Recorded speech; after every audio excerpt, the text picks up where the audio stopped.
Sensitivity is intelligence. With grace and skill, you have abundance. Welcome to the Psychic Hour. Host Kelly Brickle is a psychic medium, numerologist, healer, and teacher. Her passions are learning about the soul and energy. Whether through spirit, emotion, or vibrational numbers, there is always a pathway of information waiting to help. Now, here is your host of the Psychic Hour, Kelly Brickle.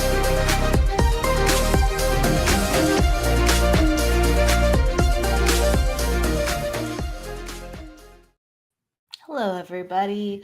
Hello. Welcome to the Psychic Hour. I'm Kelly Brickle, and we have the interview show today. So we will be talking to Evidential psychic medium and also healer Jennifer Lee, and we'll be diving down into a bunch of different topics regarding energy healing, being a death doula, and the work that comes up as we go within and out within the world. So hello. Thank you everybody for coming on by, and pop down your questions like about life as we go and what we're talking about with the energy. We're not doing readings today, but we are talking about, what it means to have experiences in life within energy and psychic mediumship and healing. So we encourage your sharings. Hello, Michael Christopher. What's up? He's so funny. Always brings fun energy. Vivian, aloha. Hello. Jennifer, thank you. And everyone is from a different place around the world. So if you want to pop down where you're from, I appreciate it. I know we have people from England here. Vivian, are you from Hawaii? Is that why you're saying aloha? I have to remember that. And throughout the Midwest. Are we not spirit doulas too? Oh, absolutely. Absolutely. That would be a perfect question with how Jennifer looks at that. I would love to talk about that angle on things. I think we're all kind of helping each other come home, as they say. I think that we all have some type of gift or stability, grounding, abundance, insight, ease, however you call it, where we can help somebody come into themselves, whether it's passing, whether it's even birthing themselves or transforming themselves. So this all deals with the spirit, and we really do need another to help us open up. Now, another can mean so many different things, but we have to enact another part of ourselves in order to transform and continue the journey. We have to look to the opposite of what we once knew. And a lot of people, we're comfortable in life, but are we comfortable in death? And a lot of us, when we're used to being different and maybe comfortable with the awkwardness of life, what does it take then for us to engage and be around people and truly be ourselves and come into being around others and guiding others in what is deemed as normal life and bringing that side to others? So very, very interesting. Allison, evening love from Stroud, Gloucestershire, UK. Wow, that's never been to Stroud, Gloucester. I hope I'm saying that right. Gloucestershire. Honolulu, Hawaii. There we go. Hello, Vivian. Hello, Joni. Virginia Beach, Liverpool, England. Yes. Hello, Lisa. Hello, Polar Nights. Good evening from North Norway. Oh, that's lovely. Hello. And Season from BC, British Columbia, Canada. I love hearing where everyone's from. I'm from Orange County, California in the United States, where I'm broadcasting. And what a treat, right? We have so many different perspectives in the world. So with that said, in just a moment, I'm going to bring Jennifer right on in, but I encourage you to really meet the opposite side of life, whether that is a person that helps bring that side out within you and to explore that a little bit, or yourself taking a risk, but a healthy risk, taking a leap of faith, something that's deep within your heart, or something that you know is going to help you to enact the other part of yourself to integrate. Whatever that is, I wish you luck, and I am just opening up the space to think about it with you. Hello, Lynn. Hello. It's always great to see Lynn. Hello. And then, yay, Orange County. Absolutely. I'm going to bring in Jennifer Lee. So with a warm welcome, please say hello to her. Hello. Hello. Hi, Kelly. Hey, I see Jennifer. familiar faces on here. There's Joni, Lisa. I see Season Mama Bear, Polar Nights. So I was going to scroll back up, but I just wanted to say hello. I wanted to acknowledge everybody for being here. Thanks for having me, Kelly. Absolutely. Thanks for being here. I know that there's going to be wonderful discussion in turn. I love your energy. So Season Mama Bear. Hi, Jennifer. Your people are in the there's house. Michael. There's the troublemaker. There's Michael. Exactly. He's the troublemaker. He's just looking at his own energy as he types. Right. We're a mirror. Remember that, Michael. Hello, Jennifer. Hi, Joni. I'm glad you found us, Vivian. Hello. Vivian, how to switch pages. Yes. And then Jennifer McCormick, everyone's giving the love. Hello. So I want to introduce you for those who know you. Many people do right now, but for those who are first learning about you, Jennifer Lee is an evidential medium residing in northeastern Utah. As a medium, Jennifer specializes in providing clear, specific, and validating connections as loved ones in spirit come forth. Her work is rooted in delivering accurate, meaningful evidence to demonstrate the continuity of life beyond the physical world. With over 9 years of professional experience, Jennifer has been honored to help clients find healing, comfort, and clarity through private sessions, group readings, and special events.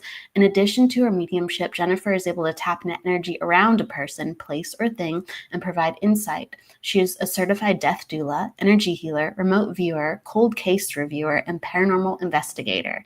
She's appeared on many podcasts as a guest and radio shows, and has her own Spiritually Imperfects with Michael Christopher.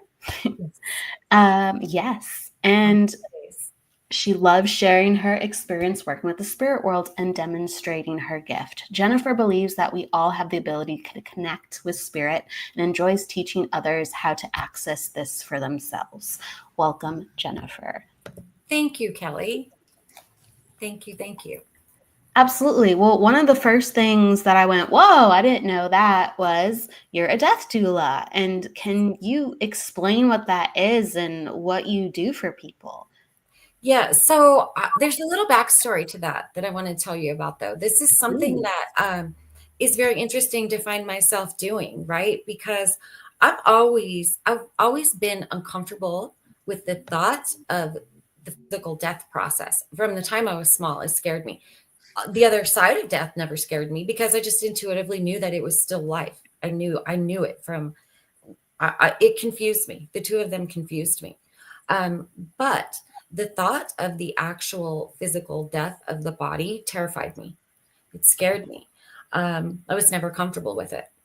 So I find myself years later, I find myself with a good friend of mine as her mom is transitioning. Somehow I find myself physically there and terrified, but I just kind of intuitively understood what was needed. Like in that moment, I just kind of understood it. I was still scared of it, though. I will tell you, I went home and I actually told my mom, I feel bad about this, but we giggle about it now. But I did. I went home. I said, never again. Like, I'm sorry, Mom, you are on your own. Like, I told her straight out. I told her. I just kind of laughed about it. I said, it's got to be one of the siblings, but I can't do this. I can't do it. it was that hard for me. It was really hard, but I learned later it's because I was focusing my energy. I was focusing on the wrong, I was focusing, I shouldn't say the wrong thing, but I was focusing my energy uh, on the negative aspects of what was happening.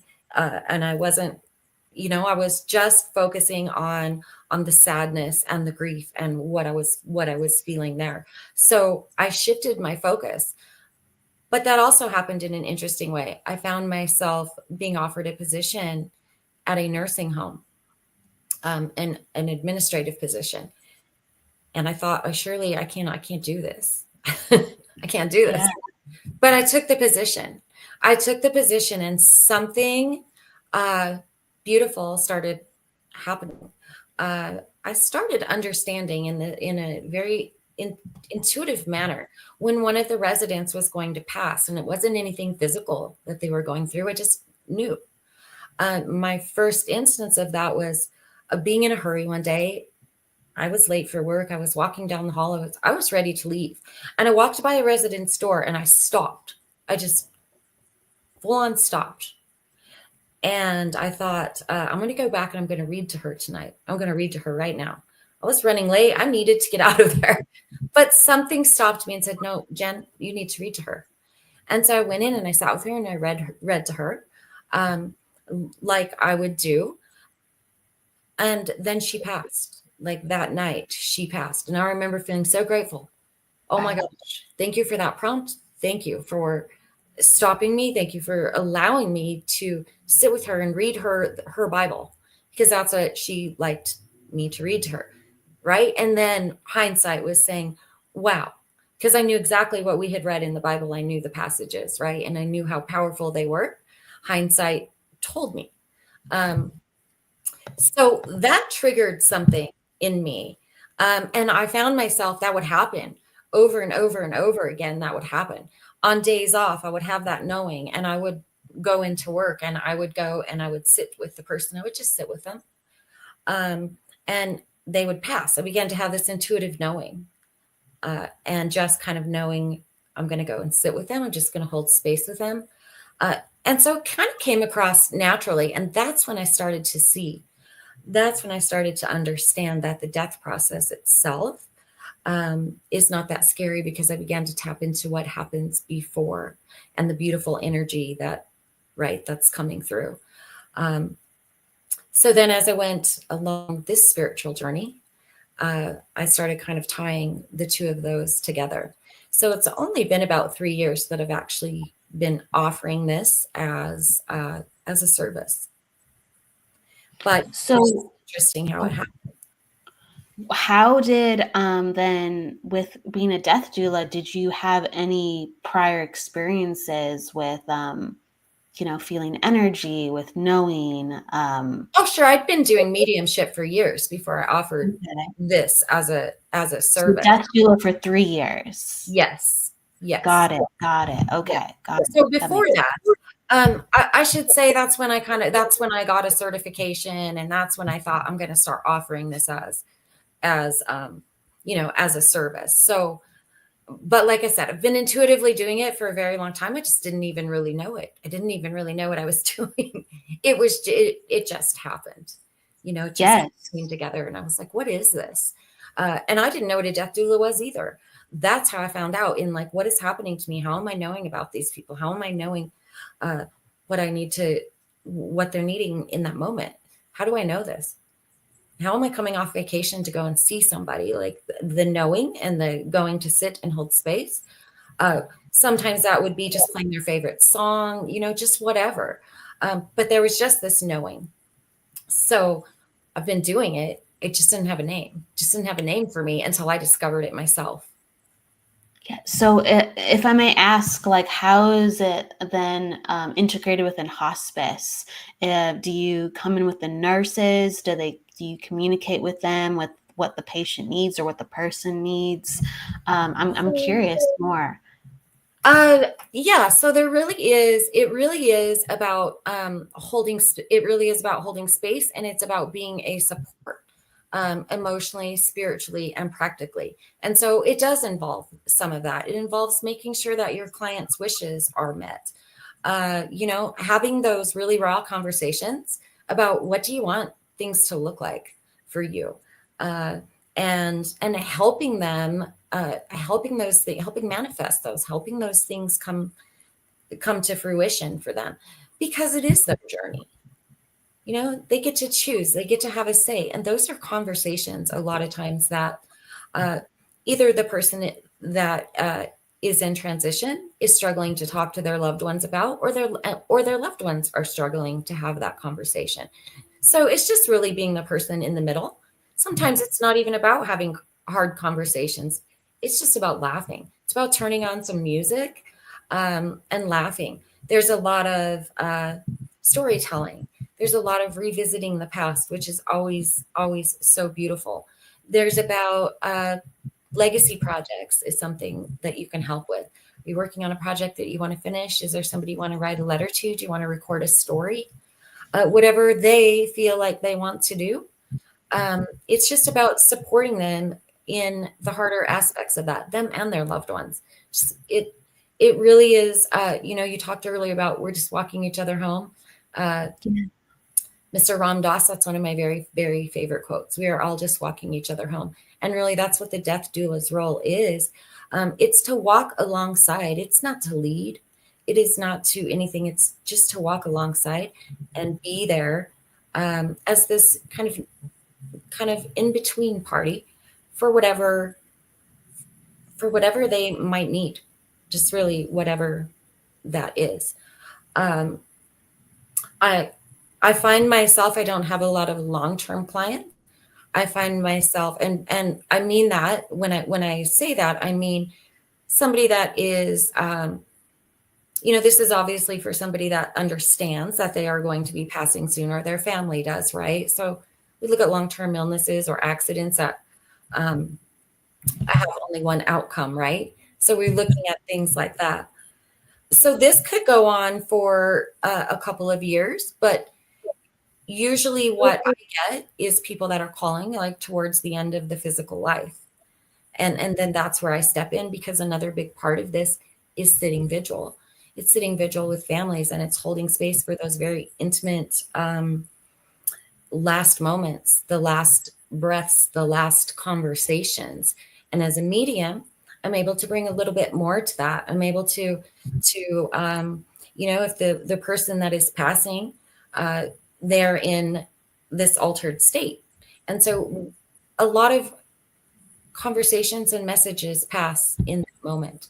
Very beautiful things happen in that moment. Of course, we know we are all surrounded and guided by loved ones and ancestors. You will feel them just come into the room. Some of them will speak. They will have things to say to family members, and it is so beautiful. So usually that's where I am called in, is in the last days or moments.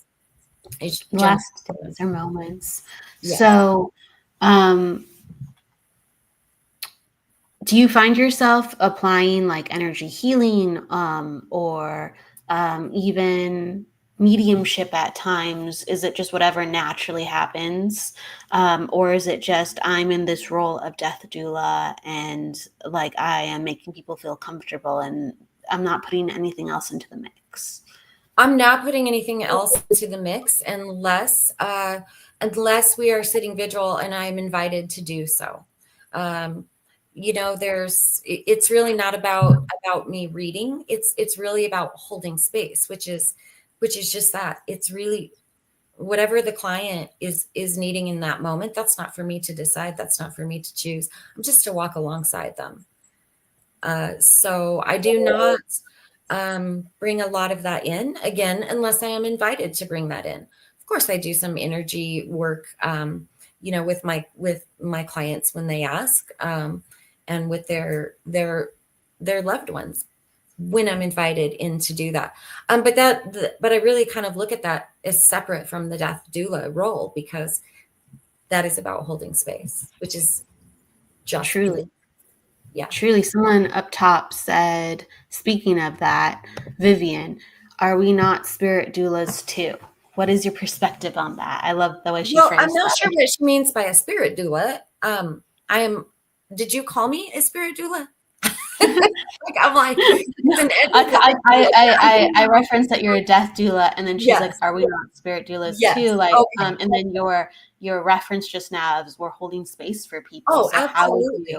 how would you kind So, of liken that to just the different areas of so how we hold space? yeah, so the answer to that is, of course, we all are, right? We all, Kelly said it earlier, we all have access to spirit. We can all hold space for each other. We can all walk each other home. That's what we're doing every single day. Every single one of us have that ability. Every single one of us have that light inside of us. So absolutely, you are. We are. I just Absolutely. it just we just choose to use those abilities in different ways, and this is just one of those ways that I choose to use mine. I never quite understood why I actually chose to do that.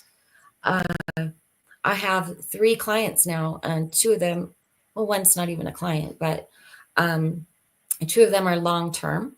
One happens to be my father. This will make me emotional. So I do understand. I look back and I'm like, okay, this is why I have chosen this path. Because this right now, walking my father home, is the most important work we will ever do, right? Is walking our loved ones home and holding space for them in that moment. So, and that moment can be years, it can be days, it can be months, it can be moments. So yeah, when I look back on the journey of this, because even my mom goes, "What are you doing?" She goes, "You don't like people that are dying. Like, you can't be around people that are dying. It's very hard for you." I'm like, "I don't know, Mom. I'm super just, I don't know. Something has shifted, right?" Um, and now years later, I come to understand. This is why you walked this path. Um, my father, just a really quick story about my dad. He started to walk his cancer journey alone. He left the entire family out of it. He did not let us in. We knew he was going to appointments, but it was like pulling teeth to get an answer from him. Like, what's going on?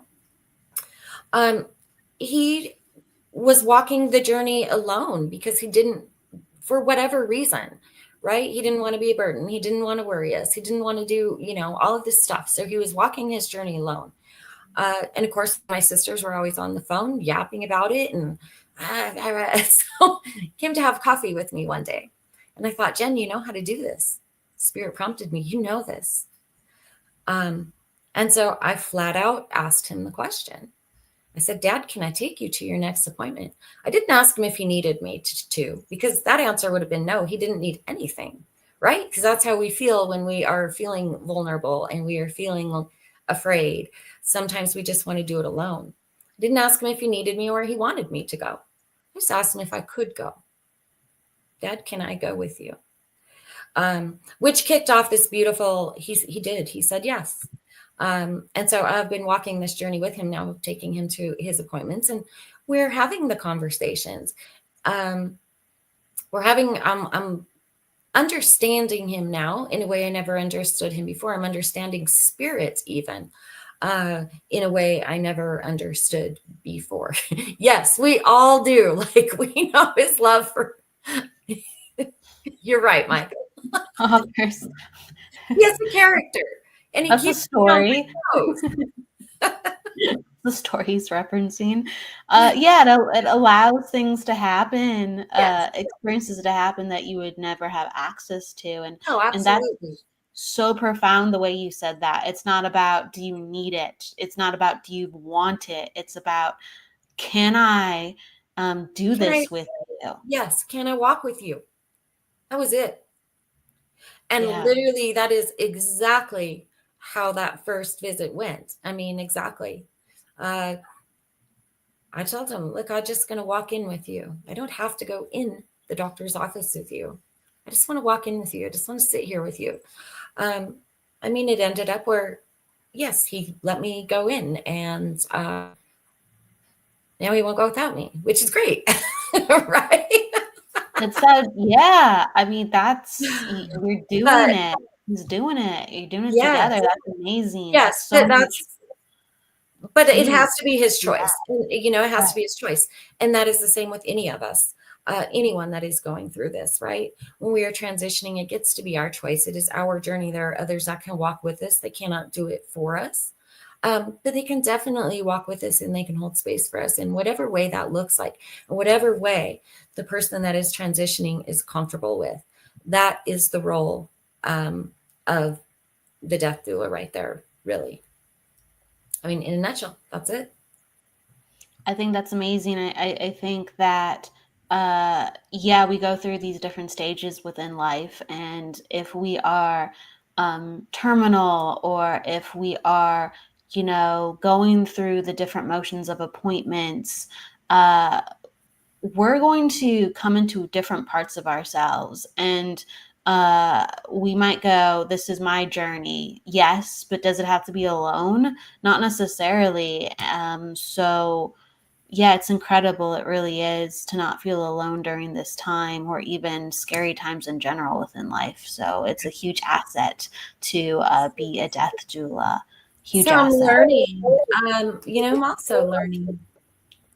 I'm getting feedback. Are you guys getting feedback? I'm not getting feedback over here. Do you have a window open, even if it's very quiet? No. Okay, well, we'll just keep going. I just wondered I if I anyone heard else a was. little something, but it's very faint, but it's not on my end, so we're okay. Okay, perfect. Um, so one thing that I am learning too is that, the journey, it's not the transition journey. It doesn't have to be all about sadness and deep talks and deep spiritual talks all the time.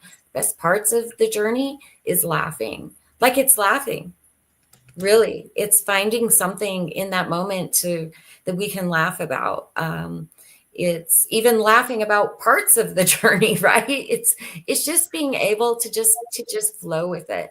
Uh, so yeah, it's not all about just having hard conversations. It's not it. And I'll be honest with you, I talk with my clients more about life. They talk more about life than we talk about death. Um, they just do, right? Because That that's makes really what it sense. is. And so it's beautiful. It's beautiful. And it's a good reminder for me about life. I think so. Yeah. And having fun with cosmic jokes, right? As they present themselves, really, really living through that. I think I want to also go up top to what Jennifer shared with us. She said, working in a residential home from a young age prepped me for where I am today. I could never decide if I wanted to work with children or the elderly. I thought I chose elderly, and after 7 years, I became a carer to my disabled sons, being on a spiritual journey for 18 years. I feel like I'm I feel like I've lived multiple lives in this lifetime. I feel like I lived multiple lives in this sentence, but it's the essence of it. I mean, you go through so many layers of learning who you are, and I'm sure the other person is mirroring. You're mirroring what the other person is, kind of like their life is going, in these motions of awareness and coming to themselves in a completely different way than it ever has. Oh, Sure, it's mostly, like laughter if we can, or living right. life, but there's these moments. Oh, absolutely. And those moments they're life changing. I mean, they are. And she's laughing. She's like laughing. She's like, yeah. She's like, for sure, for sure. Allison, making others smile is life changing. It is. It is. It's good Um, medicine. Like, laughter is such good medicine. We forget about it sometimes. I feel like when we're on our healing journeys, we feel like everything has to be deep, and we have to we got to meditate for all of these hours, and we have to do this deep diving shadow work. You know what? Go laugh. I promise you, it can be one of the most healing things. It's just bring that laughter back into life. Just bring it back into who you are. Just remember it, right? Just remember how good it feels to genuinely laugh. It's really good medicine. It is. Kind of, Suri was saying the cosmic joke. There's a saying. So Michael Tamura, he was a spiritual teacher and an intuitive, and he would say to his students, "Smile, you're on cosmic camera." Like, loosen up. You know what I mean? Like, loosen. If you're doing it where you're just so serious and you're so glum and the world is just so heavy, you know, just you're always being invited to just enjoy. And the joke of it is, it doesn't have to be that way. It doesn't have to be that way. Smile, like. Which we were just talking about, Kelly, which is why I'm doing the thing I'm doing tomorrow. Yeah. Would you like to share any part of that? Would you like to share any part of that? You can tell that story in many different ways. I don't mind. I mean, I'm going to go do card pulls. I'm going to go do card pulls at at my daughter's shop. It's their 1-year anniversary on Saturday, and she does own an adult novelty and gag gift store. So I have some special cards chosen, and that really, we're just going to lighten it up. We're not going to do heavy reads. I want to bring out the slightly inappropriate or maybe all the way inappropriate cards. Yes, Michael, at the naughty store, and we're going to laugh. I'm just going to pull fun cards and we're going to laugh. Hop on your bike. Grab Sheila. Come on. Well, that's just, even that put like that, that's just a massive tease. People are going to be like, I want a card pull. I want a card pull. But, but that is so fun. The concept is so fun.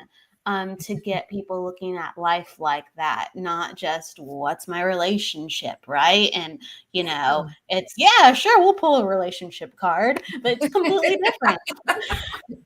We're just going to have fun with it. Yes, Michael. Nice store. It's great. I might have some new props, Michael, but they are not going to come from there. That's a whole different type of energy. My patients say thank you for reminding me of all the fun memories I've had in this life as I lie here dying. Oh gosh.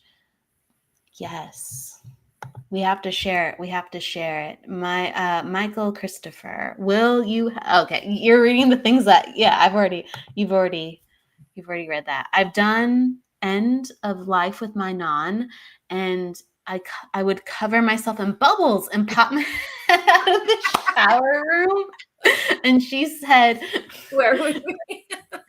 Would be with our Allison. That's hilarious. I love that. See, that's it. It's making those memories. Those things they're priceless. Hello, Crystal. Hello, Crystal. Hello. If I may ask too, so we were talking earlier about the different ways to invite energy healing in. Of course, those are going to come up through your work as being a death doula and a medium, but it's not just one way. It's different types of things that we find ourselves using, different tools. And you have so many different tools and backgrounds of how you work with energy, relate to energy. So what has been changing for you as you've been doing more death doula work, or just within your own life with new energy streams? And how has that been healing? It's always a journey, right? And it's always healing. Sometimes it doesn't feel like it in the moment though, right? Sometimes it's just like, what is happening? Energy changes around me often. I'll feel when it shifts. So I don't know. That's kind of a long question. There's a lot of different parts to it. So I'm going to start. I'm going to take it one part at a time. So the way that I feel energy and I work with energy, I work with it in my everyday life. I think, well, we all do. We may not realize it, but we work with it in our everyday life, right? I have a regular job. When I walk in the door, when I walk in the door, I can feel the energy, and my energy has to shift and adapt to what I'm doing in that moment. When I'm talking to certain people, my energy has to shift, right, and adapt for that place and that time or that person. We use that energy every day. We feel every day. It keeps us safe. Our intuition keeps us safe. We might feel, do I want to go in there? Like, you know what? And we might just walk on by. There's just little things. So we use it every single day. I use it every single day. Now I have a heightened awareness. So sometimes I dig in a little bit deeper, but generally, then I shift when I work. When I come to work with energy outside of my everyday life, there is just a shift. So we'll use it for clearing. I'll go in and clear buildings sometimes. I'll go into people's homes, move energy in their homes. I'll read their homes. We can kind of find out what's going on there, because you can walk into a space, you can feel all of the energy in the space, and you can read what has happened past, what is going on now, just as you can a person. So I use that a lot. I use it to move energy with people. I do a modality called Amadeus. It's a shamanic form of energy healing. It's very similar to Reiki. It's just kind of different symbols. Never heard of it. I've never heard of it. It's the breath of God. Amadeus means the breath of God.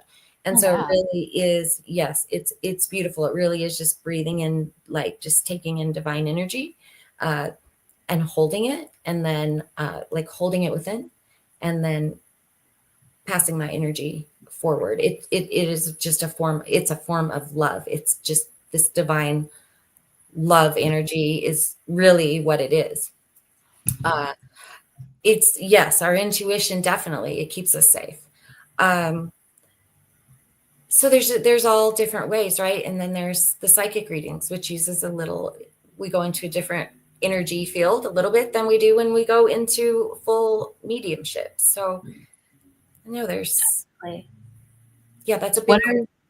Oh, go ahead. I was just going to say, that's a big question with a lot of answers. It's a big question with a lot of answers, yes. Depending on where you're using it, right? Sometimes I just like to see what naturally unfurls. I'm like, hey, how's it, your energy been flowing with the things that you know, and also the things that you're coming into. And intuition takes us so many different places. So like, what are your favorite ways to connect, if I may ask at this moment, kind of within your work?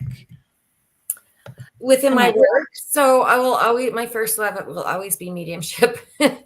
It just will. I'm very, very drawn to the human soul, to the connection that brings, and that really is like the heart of my work, and that's where my passion is. So if you're asking me what my favorite or my strength of my work is, that's the core of all of the work that I do, is that connection. Favorite or strength, or both? Usually our strengths can be our favorite. Sure. Yeah. I just find it so interesting, because like, you are an energy healer and you're using things for the Amadeus method, and I haven't heard about that, even though it's similar. And then you just might use completely different techniques, than maybe I even know of with mediumship. So to connect, it's all the same. Like, for me, it's all the same. It really is. It's all the same. It's shifting your awareness. It's opening your heart, and it's opening your mind, and it's just shifting your awareness. It's just, it really is. It's just shifting into that mode of whatever whatever work you're going into. Yeah, it really is the same. Shifting our awareness and like almost netting in the gorgeousness of what the awareness provides us. We're not doing readings today, Bernadette, but you can ask questions about what we are talking about on topic. Hi, Jess, and hi, Michael Zinn. Want to make sure I say hi to Michael Zinn. Hello. Suri says, and hello, Suri, by the way, when you boil it down, it's all the same. Yes. I think that we're just living, breathing energy, expressing ourselves. And yeah, absolutely.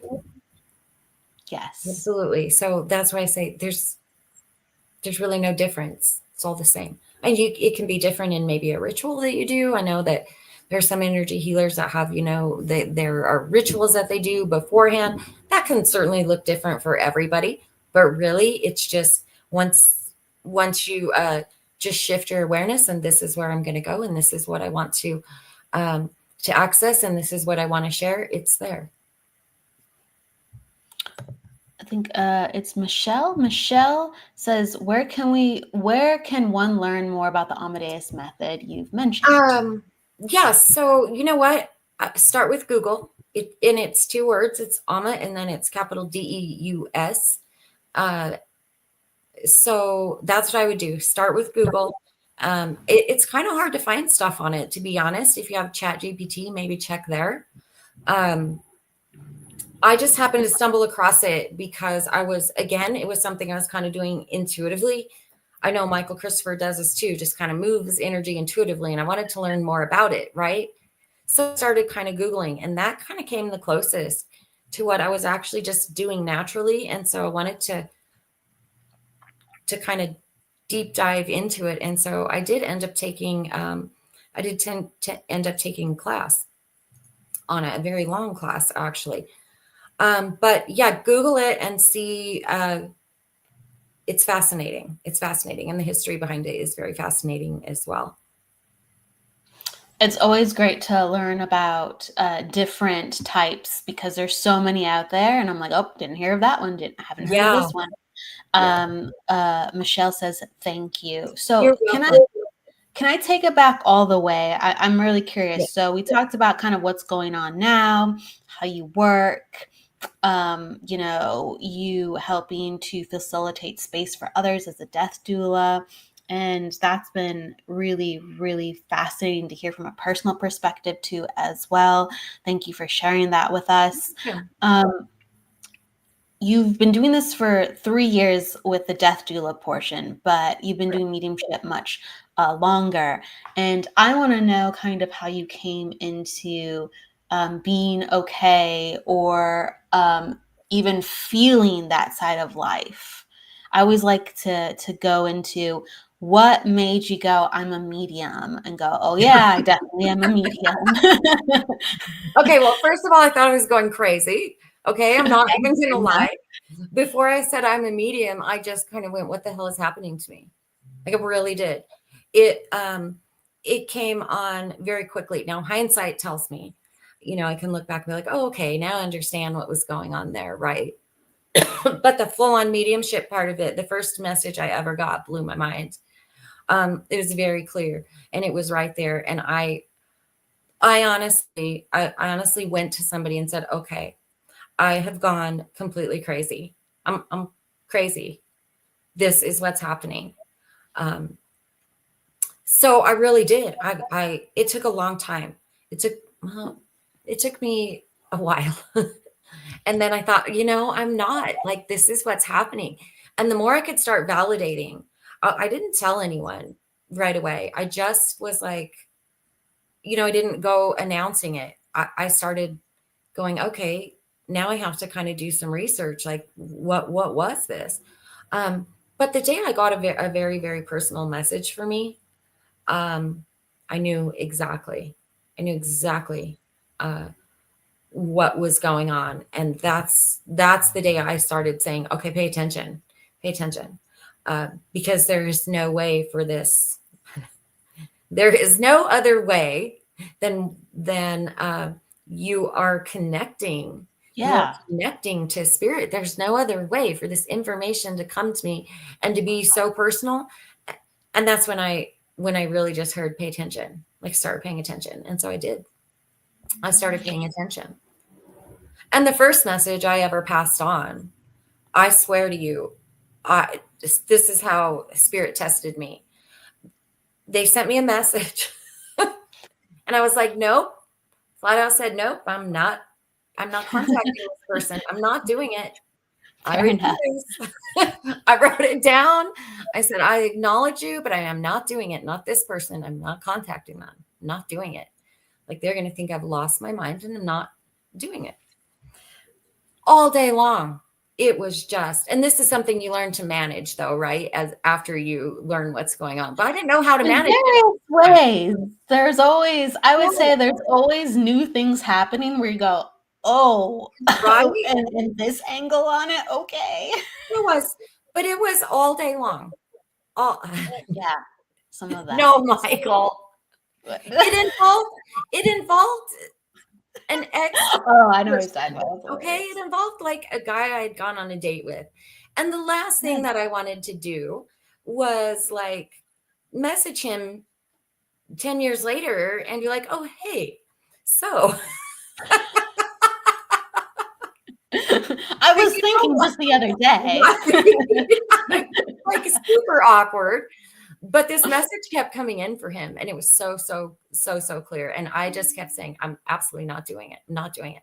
Wow. Well, I did, because it wouldn't go away. And I said, okay. So I sent this guy a paragraph basically apologizing for being born and being weird.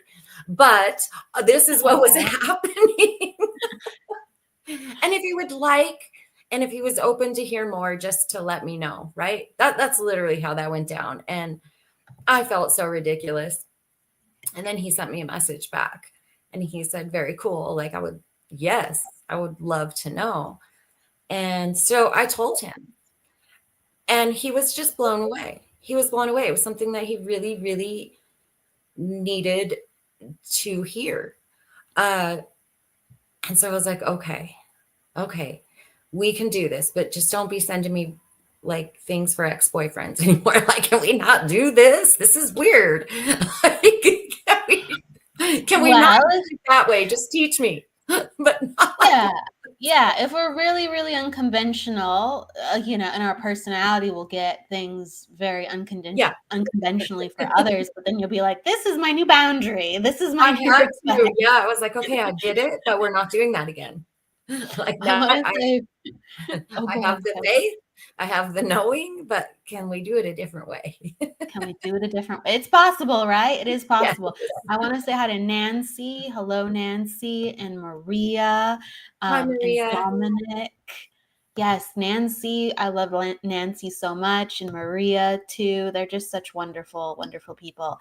And Surrey, the sweet insanity of waking up. Thank you for doing it. Because I think a lot of people have a mixture of experiences, and some of them are very much already, I'm here in a spiritual class, or I've intended to be spiritual. So, wow, it's working. And then so many other people are, sure, I'm curious, but as this is happening, this is literally crumbling my reality of how I've been taught to even assess what I'm doing in the first place. So am I just going insane? And I don't think that's always talked about enough.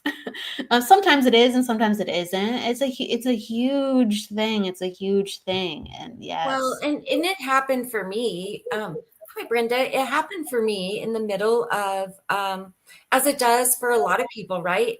Right in the middle of trauma, right in the middle of this full-blown PTSD shit, quite honestly, that I was dealing with in the moment. And so I really did think that I was crazy. I really honestly did. So there was that. I was like, okay, we're done here. I'm officially cracked. I do think that for a lot of people, they come into their spirituality through trauma, whether it's a little bit or a lot of it. They're like, I don't feel like myself anymore, or there's something else coming into my awareness that now I can't help but change. And it will make you feel very, very uncomfortable. And you have to start building your own equilibrium for something maybe that no one can help do that for you or hold space for you. And you might have to do that alone. Yeah. And so even more so, I have to learn how to trust myself, but the only person experiencing these things is me. So what is reality? Right. Yeah, I was in that space for a very long time. I did learn alone. I did carry it alone. I didn't let a lot of people know, right? I learned about it the best that I could. And I worked with it. And then I was like, okay, so this is happening. And so, I would reach out to a few people I knew. Hey, can I try this? Can we do a reading? Like, something weird is happening. I want to feel into this more. That's how I learned. That's really how I learned. And then, of course, after that, right, I took some classes. I read a lot of books. I met Michael Christopher, like all sorts of things. Right? Got a show.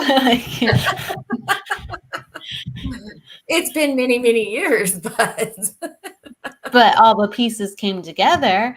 Let's see. My poor folks wanted me to be a physics teacher, but I had to walk my own path. I utilized physics with spirit communication. That's I really love cool. that. That is cool. That's a thing. Non-local physics, quantum physics, Oh, energy. cool. Absolutely. Very cool. I do think like there's just so many scientific crossovers, but we necessarily don't even know that until our brain wants to look at that side of life, because energy, I think, just can be expressed and understood in so many different pockets. With mediumship, and then also with psychic energy, like one of the things that you do with psychic investigation and paranormal investigation, as well as sensing energy around people, how did that come into as well? That just kind of came as a package. I'm not even kidding. Like, when I tell you that all of this just kind of boom, it really did. But then again, hindsight tells me, right? So when I was younger, I can tell you that we had an old building on our place. It was like this old cabin, and I always wanted to go over there. I would always find myself over there. I would play in there. I would talk to the people that lived there. I could feel the energy in there. I could tell memories of that place. I could go home and say what had happened in there.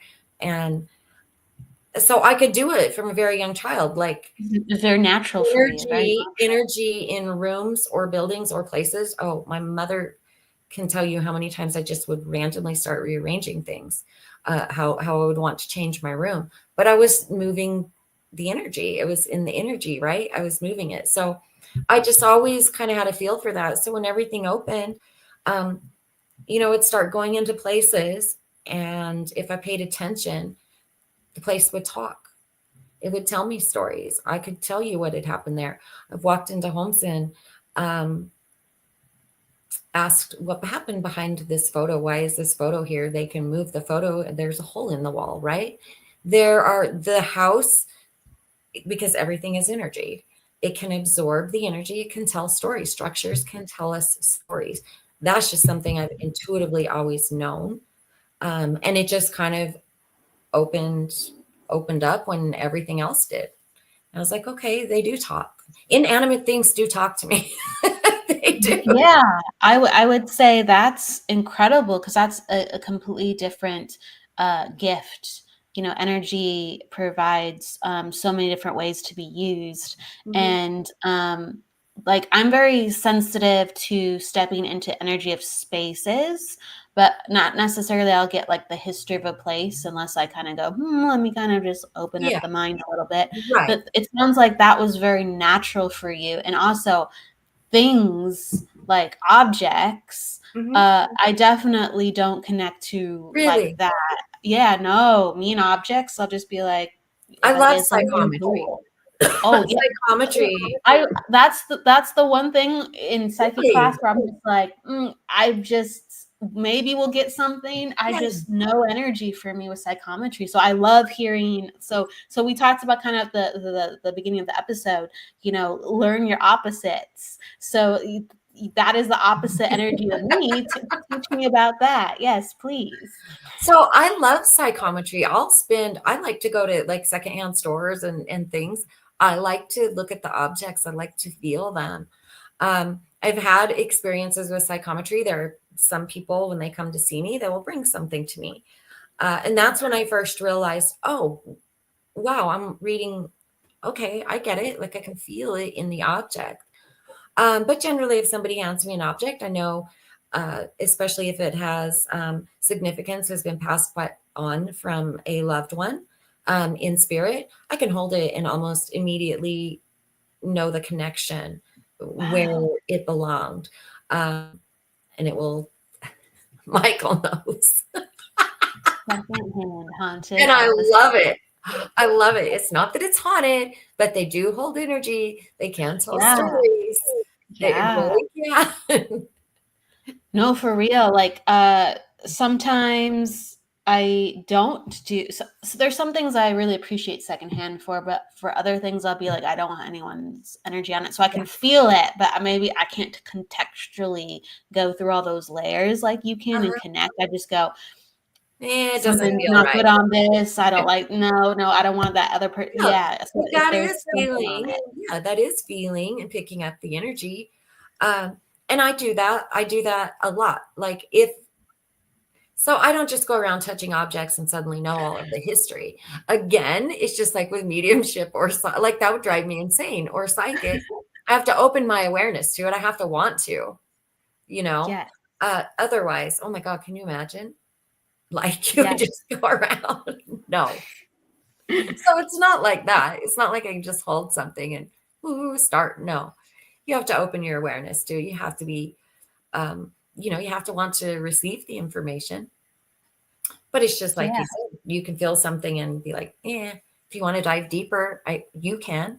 I guarantee you can. I do think that's really the large part of it. We have to naturally want to do what we're doing Yeah, or have the curiosity. Even if we're scared, there's a part of us that wanted to help. There's a part of us that wanted to right, learn. There's a part of us that wanted to connect. And our energy went, okay, this feels like there's something in this for us. right. Because I do think a lot of times people are like, oh, I didn't want this. Why did this happen? Or I feel a spirit, or I got this from, an experience. And it's like a part of us wanted to open up that side to ourselves or to experience that. A part of Yeah, us did want it. And when we're mature enough and we are connected enough to who we want to be, we go, okay, yes, now I'm really wanting to work with this energy and to become right. this. Well, Um, and I think that happens to a lot of us as those gifts develop. Like, oh my gosh, there's so many things that you can do, and so many things that we have the ability to do. Every single person. Like, I'm not just talking about me or mediums. I'm just saying everyone. So when mediumship and psychic opened up for me, oh wow, ooh, I could do this. I could do this. I could do this. Right. And I can spread do myself that. thin. Right. And I spread myself really thin, digging into the different things that I could do with it. One of those things I spent a lot of time doing was paranormal investigating. I did that for some years, but that's something I do it more for fun now. Like whenever I go with Michael and his wife, sometimes every couple of years or something, we go have a vacation. We like to go check out places. But that's not really like, the investigating with the teams and all the equipment and all of that. I did my time there and I didn't really love it. It was one of those things that I just kind of phased out. It just didn't, I learned about it. It just didn't speak to me. So that's really one of the things that I just really don't do a lot of anymore. Now I will always go to somebody's home that is local. If somebody is having problems, if there's something going on in their home, I'll go. Of course I'll go, especially if there are children involved and they're saying, my kids aren't sleeping. There's this, there's that. Of course I will go. And I promise you, 99.9% of the time, it's something else in the energy. It's not a spirit energy, an intelligent spirit energy haunting the home. Something else. And it's something that we can, again, we go back to the different ways we can help, something that we can just move, right? We can kind of move this energy. We can make space for some new energy to come in and a lot of different things. So that's kind of the way that I take it on that side now. But as far as going and doing buildings and big locations and teams, I did that I did that till I burned out on it. Yes, I think, well, it's a good point that you mentioned too. Like earlier, just a moment ago, you said, it's not normally something like with spirit. It's other things like you can move energy, move furniture, understanding the energy that's there. And I do think most times for investigations, you are dealing with psychic energy. You're dealing with energy that's there, not energy on the other side. Oh, absolutely. We carry energy with us everywhere we go. We pick up energy. We are energy, right? And you can walk into a space, and be like, ooh, this feels weird. I don't know if I want to be here. Like Yeah. you feel it. That's not because there's intelligent spirit energy there haunting this space most of the time. It's residual energy, it's yucky energy, it's just there. And so we have to energetic house clean the same way that we clean houses. We can't forget the energetic house cleaning, because energy builds, it becomes stagnant, it attracts more like energy. If you had an argument in your home, or you had something very highly charged happen in your home, either negative or positive, that energy is going to stay. It's going to stay. Somebody can walk in and they'll know, ooh, somebody just had an argument. You feel it in the energy. Or you walk in and you immediately feel like, oh, right, this feels so Right. good. Um, If I that's may ask, go ahead, go ahead. I should say that's not spirit energy. That's just the nature of energy. That's the nature of energy. And the spirits that have passed, they were once human. So there's so much that was from them. But even with just the living, active with the living, because you're so kind of tuned into the energy of spaces. If someone has an argument, let's say in a room, how long does it take to dissipate? I know it's different for every situation, but Yeah, that's really hard what to have you say. noticed? That's so hard to say because it depends on so many things. What's the Right, energy in the home before that? Is it just right. gonna is it just gonna blend in with the rest of all the arguments you had before? Or is this a one-time thing? And we can just move that energy out. So that's really such a broad question when it comes to spaces. The way that you are thinking through that question actually does answer the question, though, because Some I people love it. can You're like, go ahead. Yeah. sometimes it just moves out. It just moves out, but it really is dependent on so many factors. Yes. Yes. But I love how you're saying, was this a one-time deal? What was the energy of the home like before? That all Just the intensity of what that was Yeah. and is. I love it. So, if I may ask, so what things would you like to let people know that you're doing currently now, if they can come find you, whether it's for readings or a demonstration? You're doing the event tomorrow, did you say, or this weekend? It's Or tomorrow? Saturday, yes. No, Saturday, excuse me, Saturday. I'm used to being on here on Friday, so I'm like, yeah, it's tomorrow. I was like, Yeah, oh wow, it's a Thursday. right. It's a Thursday thing. Yeah. So Jennifer, you can feel it right away. Yes. Yeah, you just Yes. feel it. Mm-hmm. Yeah. What if since Jennifer is helping to like kind of stir the pot on this a little bit, Jennifer Andrews, with her comments, what does it feel like, or how do you interpret, like, what's your experience when you walk into a place and it just feels like dense and compressed? What is my experience? I don't want to Yeah. get I guess I'm not sure what you're asking. If it feels dense and depressed. Because compressed. Because Okay. Jennifer's talking about like sometimes it feels thick or soupy, like, Right. and I'm like, sometimes it feels dense, or you can actually feel it pushing on your body. Like, Yes. what different sensations do you get that let you know about Okay. Do different you want to things? know? It's going to sound so weird. I feel No, I very, love very, it. Please. I feel short. Oh And yeah, yeah. they're like, are you short yet? Which means I just feel, and I physically feel in my body that I'm short. I don't know how to explain it. But when the energy is very dense and thick like that and compressed like that, I feel like I'm about 3 feet tall walking along. It's a thing. It is. Yeah. And so when you get that, what does it let you know about the space sometimes? Just Just all that the different. space needs to breathe. That we need that there's something needs to open up in that space. Some of that energy needs to be moved because it's thick, it's heavy. And sometimes it's structural. Sometimes it's structural in the building, and there are some really simple fixes to it. You don't have to.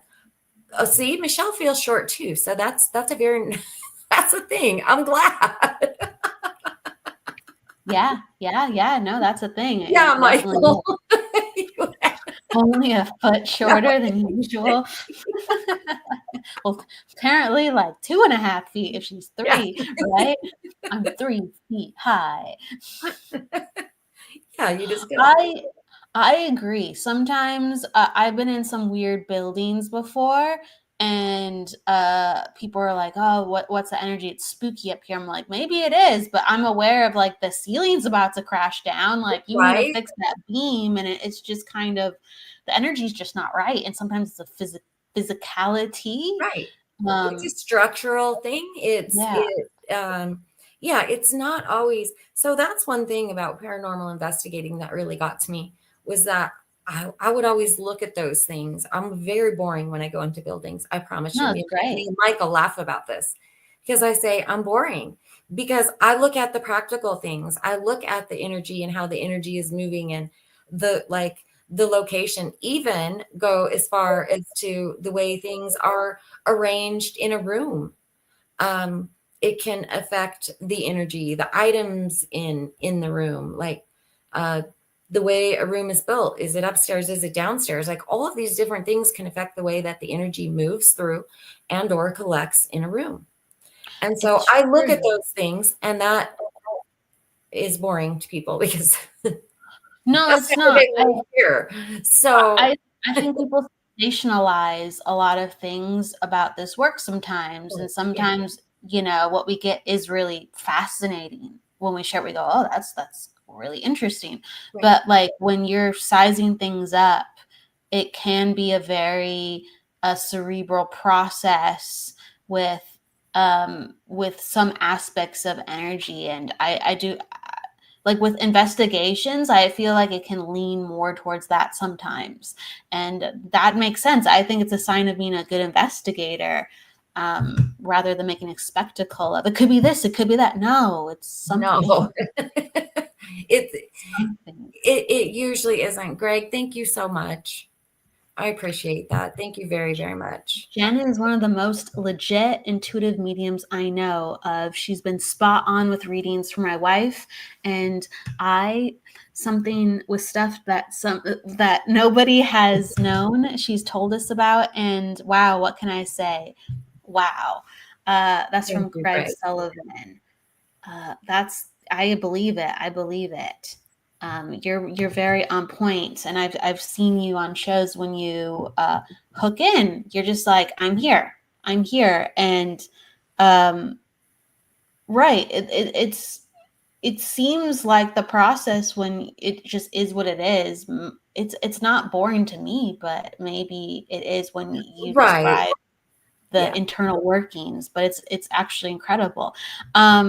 Jennifer was like, once in a while it's electric, the energy within a space, and in Yeah. a bad way my mini hair stand up. And I think that sometimes if it's an old house, there's something wrong with electrical. Sometimes it is that, and sometimes right, it's not. So what's your experience with electrical energy, if I may ask? Oh, so that's really interesting.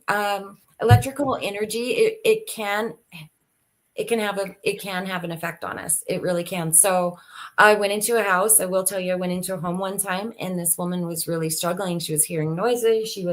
There's a lot of things going on that she reported in her house. Well, she happened to have a transformer right outside of her window, and it was making this pitch that you couldn't really hear, but yet you could.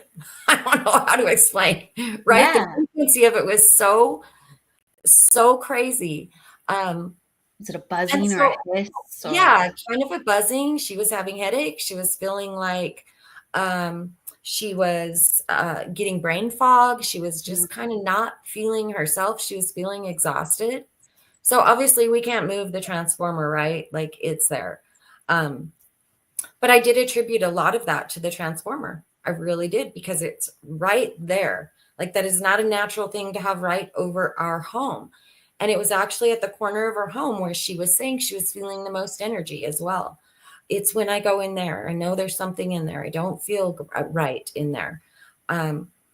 She was able to do some fixes to get that buzzing sound to go down, which I think helped. But a lot of it's just being aware. Okay, that's what it is. Yes. Your house isn't haunted. Yeah, I do agree, Jennifer. I do agree with that. Like there's a lot of different things that can attribute to that. And yes, electricity is one of them. Yeah. I mean, I know when I first was learning about this work and I just was sensitive within my body, I would touch like a boombox or radio, or I'd not even touch it. My hand would just be around it. And I would be like, that doesn't even feel good. Right. Or I could feel the energy from TVs, and I still can do that at times. Mm-hmm. Like I've really had to stabilize some of my energy dealing with so much technology, because sometimes my body doesn't like it. So yeah, if we have a surge of something, that's really going to affect us. Yeah, that's a very real thing. When I went back to work, I contract again now, but when I went back to work about 6 months ago, I hadn't been around electronics for a very long time. I mean, other than something like this, but I hadn't been on them as my job for a very, very long time. And suddenly I found myself in front of and surrounded by electronics 10 hours a day, right? Sitting at a desk. Oh my, it was terrible. It was so terrible. Not only were the electronics malfunctioning right and left, I was calling IT all the time. I was calling it. And he would sit there and he would say every time, what is going on? I don't even know what this is. I've never seen anything like this. And we would just giggle. But I would get headaches. I was getting the headaches, and I was getting just not feeling very well. Well, I was sitting around surrounded by these electronics. I was touching them. I was working with them, right? And I just wasn't used to that. So it has a huge, huge effect on us. We go around in our daily lives seemingly unaffected by it because we are so used to it. Right. But I'll tell you what, go up to the mountains for a few days, phone free, electronic free, and reset. And I promise you will understand that when I do that, the minute I come back into town, everything is noisy and loud. And I can't, it takes me a minute. I have to acclimate again. That's real. Yes. Yeah. Yes. We're so conditioned to the normal of what it is, and it's very different. Jennifer says, and she joked before, she's like, how many Jennifers are in here? There's a lot of Jennifers that come to these shows. It's kind of funny. Has anyone ever walked into a place and received a really bad heavy headache? Yes, definitely. Yes, I have. You know what that's happened? I want to say this really quick. That's happened even in a positive or an intentionally positive place. Like I've gone into crystal fairs, like where there's just a whole bunch of like rocks and energy, and it's yeah.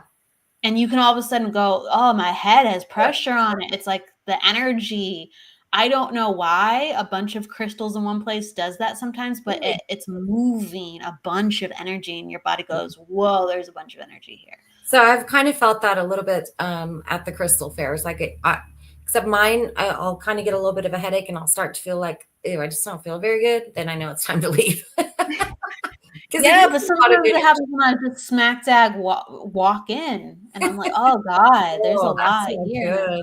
Like, shake it off a little bit. But right, that's another sign where it's time to leave if you're in a high energy space, and sometimes it's it's positive, but enough's enough, right? Right. Yeah, even the positive can be a lot. I live in the country, and town and cities are so loud I can't focus. And she's talking about the sensory processing when we get overwhelmed or how things affect. And I really do. It's a big deal. I think a lot of people, like Jennifer, you're really sensitive to environments. I am in a different way too, but I'm sure we have crossovers where we're getting things exactly the same, even though you have like all these other gifts in the mix with it.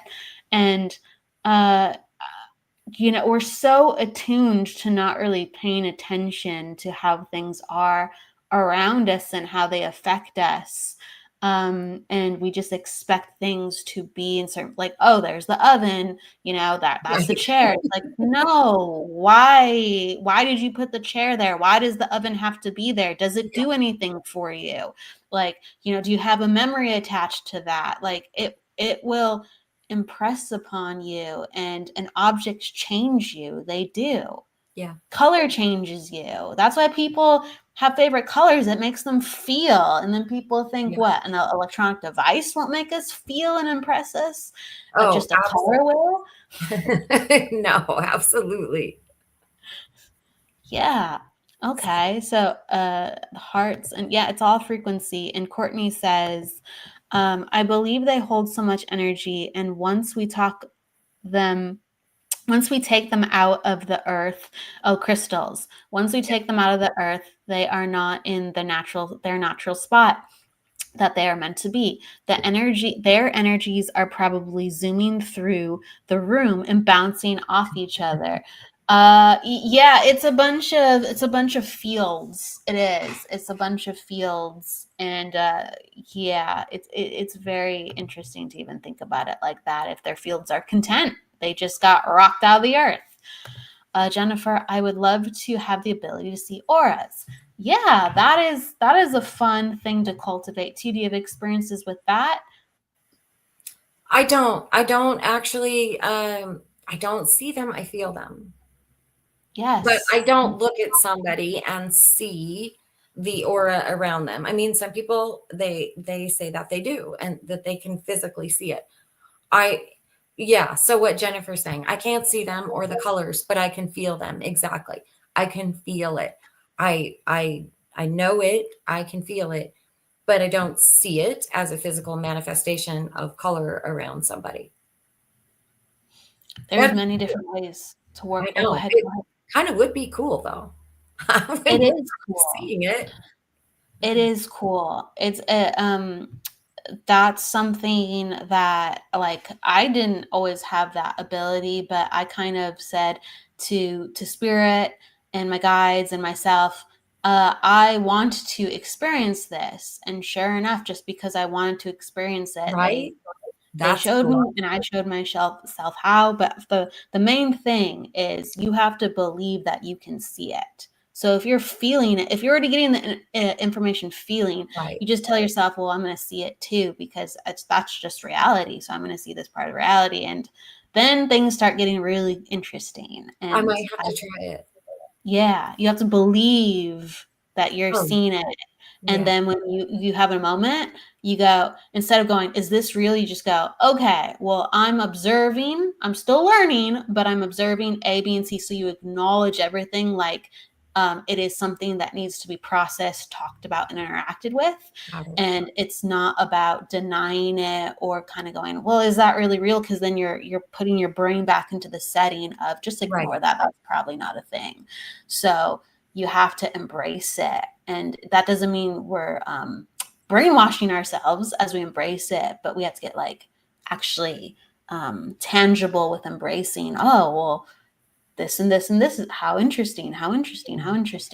Anyway, it's a passion I have when it comes to the aura and seeing. That's one of my favorite things. Yeah, I like that.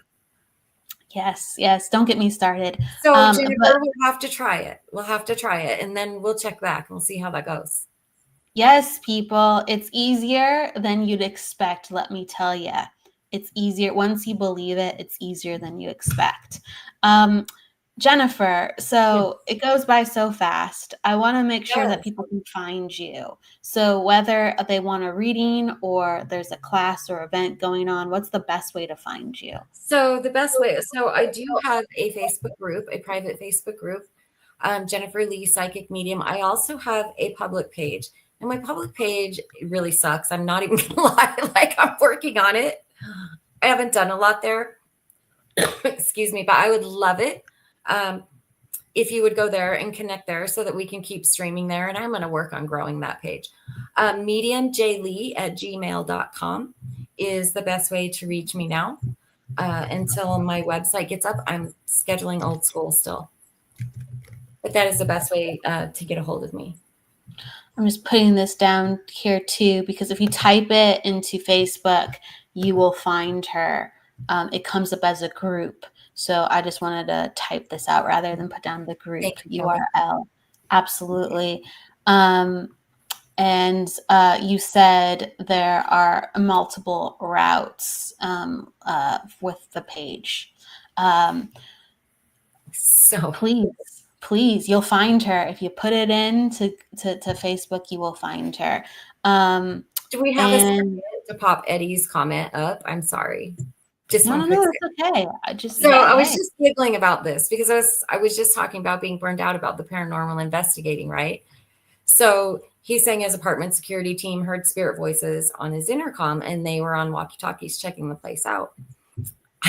He couldn't tell them what was going on.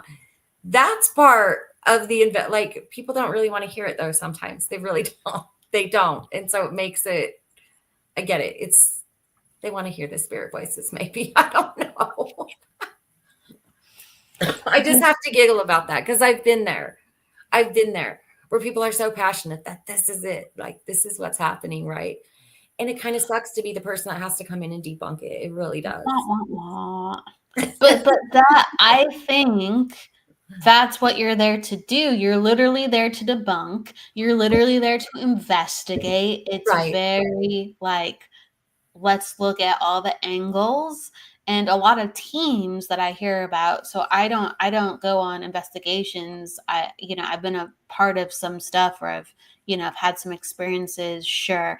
But when I hear about like people who have professionally done it, they will take all their stuff and they will write their findings, and then they'll put with their team, like in a circle, everything that they found, and then they'll read it all together with what they've already written so they can't influence each other. So there's multiple practices of how they don't want to influence each other, or even if they hear the same thing, they won't talk about their perception until afterwards.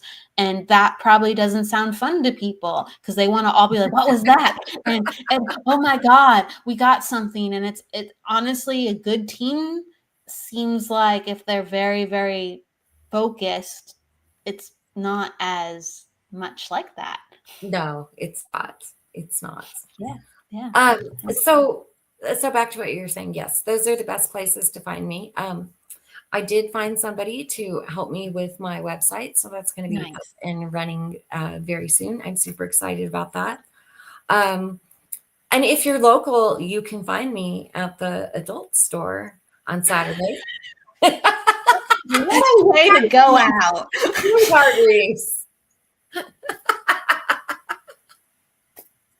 What a way to invite people to come find you. It's fantastic. Go ahead. Whatever. Thank you for having me today, Kelly. And thank you guys. I'm in Utah, Jennifer. I'm in Vernal, Utah, actually. Northeastern Utah. So really don't see anybody on here right now, at least that I can see on the scroll that I know is from here. But right, Michael. So but Michael and I did actually talk about maybe doing just a fun live one of these days with those kind of cards. So just the fun cards, just lighten it up a little bit. So you might be able to catch us doing that one night. I think that you'll have a good reception on that. That's important to have a little fun within the work. See, Shannon's there. Then I'll see you Saturday, Shannon. Shannon's in Utah? Well, there you go. See? Hey, we got somebody local. All right, we got it. Come on by. Thank you so much. Thank you. Absolutely, Jennifer. Please check her out through her socials, Jennifer Lee Psychic Medium, her pages and her group. And you will see her on Spiritually Imperfect in just a couple days on Friday with Michael Christopher. at 5 p.m. Pacific. That's the new time. So I always give guests the last word. Is there anything that you would like to share through inspiration, whether it is a favorite saying, something that's just coming to you, that you wish to share with everybody before You know we what? part? You said it and I said it once, but I'm going to go back to it. I'm going to go back to Ram Dass. We're all just walking each other home, and just to kind of keep that, just to keep that in your awareness. Like um, everybody on this planet is walking their own journey, and everybody is going through something that we don't always see. So it's just a reminder. It's just a reminder to be compassionate and kind to others as you go about their day, and silently just holding space for those people that need it. We don't have to direct them. We don't have to guide them anywhere. We just need to walk beside them. Also, I got to add something to that. It's okay to let somebody walk beside you as well. We do forget that. I loved how you talked about that throughout this episode. It's okay to allow someone to be with you. Beautifully said. Thank you so much, Jennifer. Thank you for having me on, Kelly. I appreciate Absolutely. You're always welcome. You'll be back for we talked about it. You'll be back for a reading show we'll do. Yes. So that's coming up. Yes. So you'll see Jennifer Lee again around these parts. Until then, everybody, please go with love, luck, light, and don't forget to live. I will see you next week. Take care.